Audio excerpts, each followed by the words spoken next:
शायद तेरे पास 2 का है और 8वां नंबर क्वेश्चन है। आप देखिए ध्यान से, आप लोग घर में देखे हैं गगरा सुराही इत्यादि बर्तन देखे हैं ना, तसला तसली रहता है ना, तो उसमें नीचे वाला पार्ट जो होता है वो गोलाकार होता है और उसकी गर्दन जो होता है वो बेलनाकार होता है। पता है कि नहीं? कभी तसली में खाए हैं? नहीं खाए। बुलाइए, कभी तसली उसली में खाए हैं? आजकल बहुत सा देखिए ध्यान से, नहीं खाए। हमारा मतलब ये है ना, उसमें फुला के मत खाइए, गर्दन में फंस जाएगा। ध्यान दीजिएगा, ऐसे करके होता है, ठीक है ना, ऊपरी बेलनाकार और नीचे गोलाकार होता है। क्लियर? अब बेलनाकार जो ब्याज है ना, क्या हो जाएगा? दिया है 2 cm और देखेंगे त्रिज्या निकालने के लिए d/2 होता है ना, तो ब्याज बटा 2 से डिवाइड कीजिएगा तो करके क्या आएगा? 1 cm आएगा। क्लियर? और बेलन का ऊंचाई जो दे दिया है, यहाँ से यहाँ तक ऊंचाई जो दिया है तो कितना है? 8 cm है। और गोला का व्यास कितना दिया बाबू? 8.5 cm है। तो r निकालने के लिए d/2 होता है, व्यास बटा 2 होता है, तो 2 से जब भाग कराइएगा तो ऐसे को होता है, ये कटे वाला नहीं है क्योंकि विषम संख्या है लास्ट में, डेसिमल दशमलव है, यहाँ पर दशमलव का हटाइए तो यहाँ 0 हो जाएगा। अब इस प्रकार से हम कटा सकते हैं कि 17×5 = 85 और 4×5 20 केहू के दी कर दिया, ठीक है। तो 17/4 आपका आर का मान। अब बर्तन का आयतन दिया है, मतलब ये कह दिया है कि बच्चा लोग है, पढ़ाकू बच्चा है, कुछ बच्चों ने पढ़ लिख करके जो है ना इसका आंसर ला दिया है।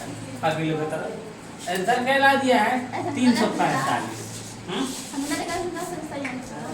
ठीक है, आप लोग सही बनाते हैं, आप लोग अच्छे बनाते हैं। 345 cm क्यों ला दिया है? अब ये आपको संतुष्ट करना है बना करके कि क्या आप लोग भी इतना लाते हैं कि दूसरा आंसर, ठीक है।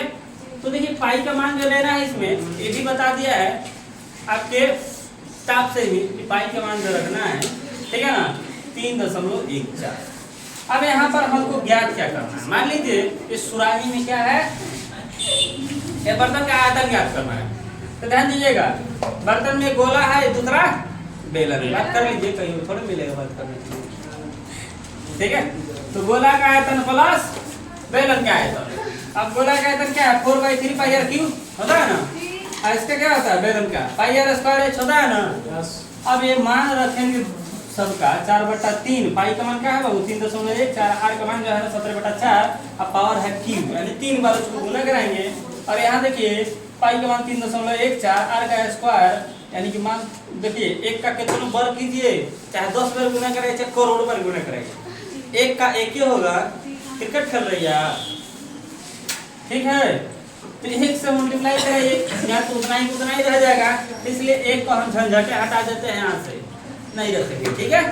फिर यहाँ बच गया 8, तो 8 से हम लोग गुना कराएंगे, तो यहाँ पे देख दीजिएगा 25.12 आएगा, 25.12 आया ना।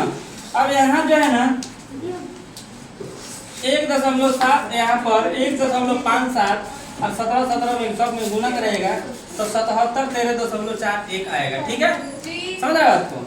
अब यहाँ जो है ना आपको करना है, इसमें डिवाइड करना है, डिवाइड कीजिएगा तो 321.39 आएगा, और इन दोनों को जोड़ने पर इतना आएगा। इसका अर्थ है कि जो बच्चा लोग आंसर दिया है वो सही नहीं दिया है, आप लोग जो लाए हैं